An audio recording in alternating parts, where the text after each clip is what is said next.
Hi friends, ఎలా ఉన్నారు? Friends, గత కొద్ది రోజులుగా మహాకుంభమేళ ప్రయాగ్రాజ్లో ఎంతో అద్భుతంగా అట్టహాసంగా నిర్వహించబడుతున్న విషయం మనందరికీ తెలుసు కదా.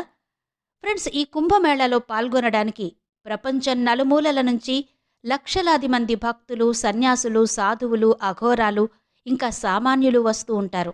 ఈ మధ్యే నాసా కూడా స్పేస్ నుంచి కుంభమేళా ఎంతగా వెలిగిపోతుందో చెప్తూ ఒక వీడియో రిలీజ్ చేసింది. అంతలా ఫేమస్ మహాకుంభమేళ, అందులోనూ ఈసారి వచ్చింది దాదాపు 144 ఏళ్లకు ఒకసారి వచ్చింది. ఈ కుంభమేళాని అత్యంత పవిత్రమైనదిగా భావిస్తారు. ఈరోజు ఇక్కడికొచ్చి మహాశివుడి ఆరాధనలో మునిగిపోయి ఇక్కడ గంగానదిలో స్నానం చేసి పాపాలు కడిగేసుకుని కోరికలు కోరుకుని వెళ్తారు. సకల దేవతలు కూడా ఈ కుంభమేళా సమయంలో వచ్చి స్నానమాచరిస్తారని ఇక్కడి సాధువులు చెబుతూ ఉంటారు. అంతేకాదు, ఈ కుంభమేళా సమయంలో ఇక్కడ అద్భుతాలు చాలా జరిగాయి. మనం వీటి గురించి ముందు వీడియోల్లో మాట్లాడుకున్నాం. అయితే ఈరోజు మీకు చెప్పబోయేది వింటే ఒళ్ళు భయంతో జలధరిస్తుంది. ఏంటి అనుకుంటున్నారా? కుంభమేళా సమయంలో గంగానదిలో స్నానం చేసే సమయంలో అకస్మాత్తుగా అతిపెద్ద పాము ప్రత్యక్షమైంది. అది చూసిన అక్కడ వాళ్ల గుండె ఆగినంత పనయిందట. అయితే అసలు ఈ పాము ఇక్కడికి ఎలా వచ్చింది? ఇంత పెద్ద పాము ఎవ్వరినీ ఏమీ చెయ్యకపోవడమేంటి? అసలెలా జరిగింది? ఇలాంటి విషయాలన్నిటి గురించి నేను ఈరోజు ఈ వీడియోలో మీకు చెప్తాను. ఫ్రెండ్స్, వీడియో చాలా ఇంట్రెస్టింగ్గా ఉండబోతుంది.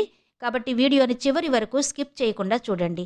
అంతకంటే ముందు మీలో ఎవరైనా మా ఛానల్ని సబ్స్క్రైబ్ చేసుకోకపోయి ఉంటే గనక వెంటనే సబ్స్క్రైబ్ చేసుకోండి. పక్కనే ఉన్న బెల్ సింబల్ని ప్రెస్ చేయడం మాత్రం మర్చిపోవద్దు. అప్పుడే మేము పెట్టే ప్రతి వీడియో నోటిఫికేషన్ ముందుగా మీకు వస్తుంది.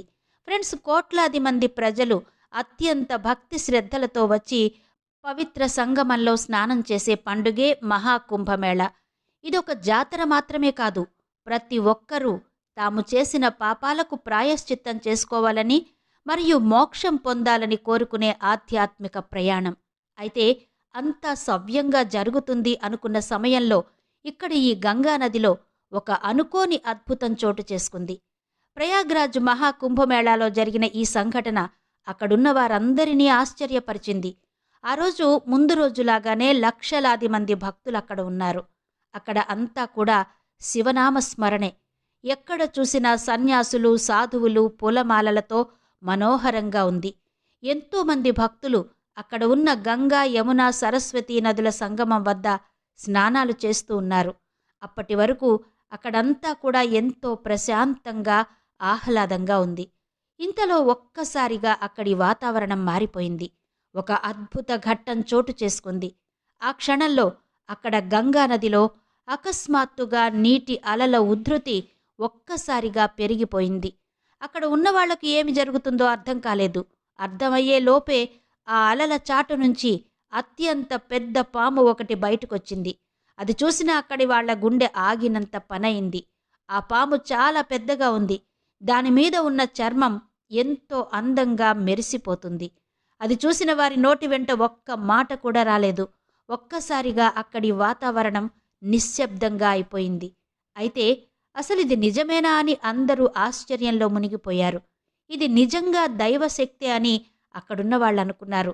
ఈ అద్భుత ఘట్టం ఆ మహాకుంభ చరిత్రను ఒక్కసారిగా మార్చేసింది.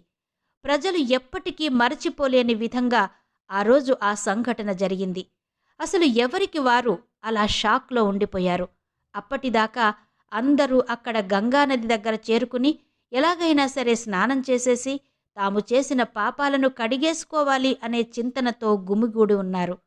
ఎటు చూసినా పురోహితుల మంత్రోచ్చరణలు, గుడిగంటల శబ్దాలు, వెల్లువెత్తిన భక్తుల విశ్వాసం.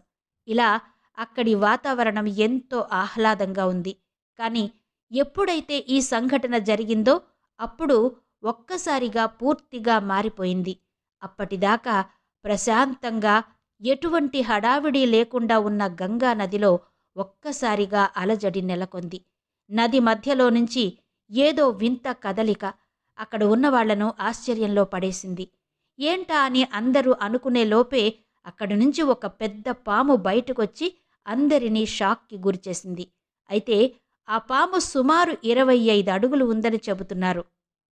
సూర్యకాంతి పడే సమయంలో అయితే మరింతగా అందంగా కనిపించింది ఆ పాము. ఆ చర్మంపై ఒక వింత మెరుపు కనిపించింది. ఆ పాము చూడ్డానికి ఎంతో అందంగా ఉంది. అందరూ ఇది ఖచ్చితంగా దేవుడి పాము అనుకున్నారు. అక్కడ ఉన్నవారి ప్రకారం ఆ పాము విష్ణువు యొక్క వాహనమైన శేష్నాగ్ అని చెబుతున్నారు. ఏది ఏమైనా కానీ ఇదొక అద్భుతమనే చెప్పాలి. అక్కడ ఉన్న అందరూ కూడా ఆ పాముకు మొక్కుకుంటున్నారు. మరికొందరు దండాలు పెడుతున్నారు. మరికొందరు తమ ఫోన్లలో రికార్డు చేసుకుంటున్నారు. కానీ ఆ పాము మాత్రం అక్కడ ఉన్న వాళ్ళెవ్వరినీ ఏమీ చెయ్యలేదు. దాని మానాన అది నదిలో స్నానం చేయడానికే అనిపించింది. అప్పుడు అక్కడే ఉన్న ఒక వృద్ధ సన్యాసి అక్కడ ఉన్న భక్తులతో ఇలా అన్నాడు, ఇది మామూలు పాము కాదు, ఆ దేవుని దగ్గర నుంచి వచ్చింది. బహుశా మనం ప్రకృతిని గౌరవించాలని హెచ్చరిస్తూ ఇది వచ్చి ఉండవచ్చు. ఈ అద్భుత దృశ్యానికి అక్కడున్న ప్రేక్షకులందరూ మంత్రముగ్ధులయ్యారు. అప్పుడే ఆ సంఘం నీటిలో కొద్దిసేపు ఉన్న ఆ పాము ఆ తర్వాత నెమ్మదిగా అదే నీటిలో మాయమైపోయింది. ఈ సంఘటన అక్కడ ఉన్న అందరినీ మంత్రముగ్ధుల్ని చేసింది. మొత్తం మహాకుంభమేళాకు కొత్త దిశను ఇచ్చింది. ఈ ఘటనపై న్యూస్ ఛానళ్లు, సామాజిక మాధ్యమాల్లో విస్తృతంగా చర్చ జరిగింది. ఈ పాము అసలు ఎవరు, ఎందుకిక్కడికొచ్చింది అని భక్తులు చర్చించుకుంటున్నారు. శాస్త్రవేత్తలు ఈ పాము యొక్క జాతి మరియు దాని యొక్క ప్రవర్తన గురించి విస్తృతంగా అధ్యయనం చేయడం ప్రారంభించారు. కానీ ఈరోజు సంగమానికి హాజరైన వారు మాత్రం దీనిని ఒక అద్భుత సంఘటనగా చూశారు. ఈ సంఘటనతో దేవుడి మీద ఉన్న విశ్వాసం మరింతగా బలపడింది. ఈ ఘటన మహాకుంభమేళాను ఎప్పటికీ చిరస్మరణీయంగా ఉంచుతుంది. ప్రజలు ఎప్పటికీ తమ కథలలో దీని గురించి మాట్లాడుకుంటూనే ఉంటారు. ప్రకృతి మరియు దేవుడు అని అర్థం చేసుకోవడం ఎవ్వరి తరం కాదు. 2025 మహాకుంభమేళా అంటే చరిత్రలో అందరికీ ఎప్పటికీ గుర్తుండిపోతుంది ఈ సంఘటన. ఆ తర్వాత ఇక్కడికి రావాలి అనుకునేవాళ్ళు, దేవుడు లేడు అని వాదించేవాళ్ళు, అసలు ఏమీ లేదు అనుకునేవాళ్ళు ఖచ్చితంగా కుంభమేళాకు తరలివస్తారు. దేవుడున్నాడు అని చెప్పడానికి ఇదొక ఉదాహరణ మాత్రమే. సరే ఫ్రెండ్స్, ఈ వీడియో మీకు ఎలా అనిపించిందో కమెంట్ బాక్స్లో చెప్పండి. మా ఈ వీడియోని లైక్ చేసి షేర్ చేయడం మాత్రం మర్చిపోవద్దు.